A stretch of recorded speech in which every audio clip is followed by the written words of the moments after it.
નમસ્કાર દર્શક મિત્રો, સેલોસા ધણીમાં આપનું સ્વાગત છે। હું છું વિરેન્દ્રસિંહ સોલંકી।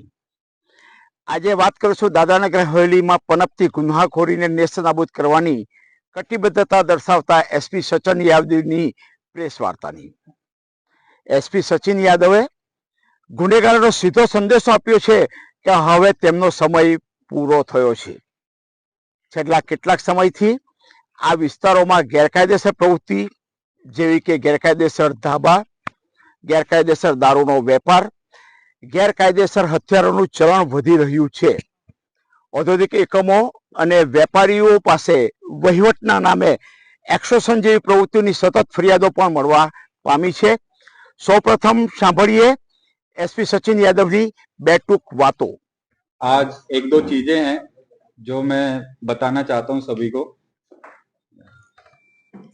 एक तो हाल ही में कुछ एक्शन हमने इनिशिएट किया है, कुछ न्यूसेंस स्पॉट्स हमने आइडेंटिफाई किए हैं। आपको पता होगा कि जून में 17 जून को एक मर्डर केस हुआ था, उसमें इंटेलिजेंस और हमारी इंटेरोगेशन में ये रिवील हुआ कि यहाँ पे बहुत सारे इलीगल ढाबाज हैं जहाँ पे लोग बैठ के शराब पीते हैं।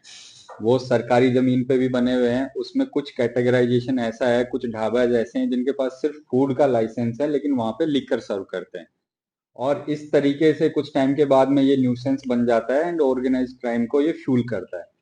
तो आपके माध्यम से ये मैं क्लियर कर देना चाहता हूं कि this will not be tolerated in this territory any more. ये जितने भी न्यूसेंस स्पॉट्स हैं जो क्राइम को फ्यूल करते हैं, इसके ऊपर we have taken strict actions. Dadra में, नरौली में हो चुका है and we are in line to do in other areas, और आगे भी ये जारी रहेगा। बेहतर होगा कि आप इस चीज को बंद कर दें। दूसरा, जितने भी इलीगल वेपन्स हैं उसकी नॉलेज इंफॉर्मेशन हमारे पास आई, कुछ पास्ट में यहाँ पे फायरिंग्स भी हुई, उनके लिए सिर्फ एक ही मैसेज है कि आपका जवाब आप ही की लैंग्वेज में मिलेगा। आप जो वेपन यूज कर रहे हो, फायरिंग आपकी लैंग्वेज है तो आपको उसी लैंग्वेज में आपको जवाब दिया जाएगा। I am very clear about it.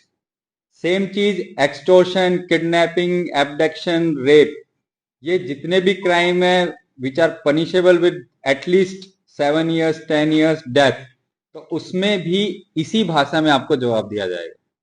चौथा, जो कि सबसे इंपॉर्टेंट पॉइंट है, जो कि यहाँ का कल्चर भी रहा है, जो कि आपस में सारी चीजों से लिंक है, जो भी मैंने अभी आपसे बात करी कि मैं एसपी का आदमी हूँ, मैं एसएचओ का आदमी हूँ साहब, मैं एसडीपीओ का आदमी हूँ, मैं ये कर दूंगा वो कर दूंगा, आप मेरे को पैसे दे दो। उसमें मैं आपको बता रहा हूँ कुछ पत्रकार भी इन्वॉल्व हैं, कुछ प्राइवेट लोग भी इन्वॉल्व है। आज ही सुबह मेरे पास इंफॉर्मेशन आई कि एसपी के नाम से कुछ पैसे मांगे गए बार से, वाइन शॉप से और इनसे। मैं एकदम स्पष्ट रूप से ये क्लियर कर देना चाहता हूं कि आपसे कोई भी पुलिस के नाम से कि एसडीपीओ का आदमी हूं मैं, एसपी से मैं बात कर लूंगा, यहाँ पे ये चलवा दो वो चलवा दो, बार वालों से पैसे दे दो, बंद करवा दूंगा, ऐसा कोई भी मैसेज आए तो मेरी तरफ से ऐसा कोई मैसेज नहीं है। अगर है तो मैं आपसे रिक्वेस्ट करता हूं कि आप मेरे को इन्फॉर्मेशन दे, डायरेक्टली ऑफिस में आए। ऐसा कोई प्राइवेट आदमी, कोई पत्रकार, कोई यूट्यूबर या कोई भी है, वो आपसे एक्सटोर्शन करता है और इस चीज की मांग करता है, तो आप कृपया करके आके ऑफिस में बताएं and we will take strict and necessary action against them. अभी के लिए मेरा सिर्फ इतना ही आपसे कहना है, जितनी भी न्यूसेंस है उस एरिया में I will not tolerate. Thank you. આપણે સ્પષ્ટ રીતે સાંભળ્યું, ગુનેગારો સામે એસપી સચિન યાદવે એક મોટી ઝુંબેશ શરૂ કરી છે। તેમણે ઝીરો ટોલરન્સની નીતિ અપનાવી છે, જેનો અર્થ છે કે હવે કોઈ પણ ગુનાને માફ કરવામાં આવશે નહીં। સૌપ્રથમ વાત કરીએ ગેરકાયદેસર ધાબાઓની। આ ધાબાઓ મોડી રાત સુધી ખુલ્લા રહેતા અને અસામાજિક પ્રવૃત્તિનું કેન્દ્ર બનતા હતા। પોલીસે આવા ધાબાઓ પર દરોડા પાડી એને સીલ કર્યા છે। જેમની પાસે લાયસન્સ નથી અથવા જે નિયમોનું પાલન કરતા નથી, એટલે એમને કડક કાર્યવાહીનો સામનો કરવો પડ્યો છે।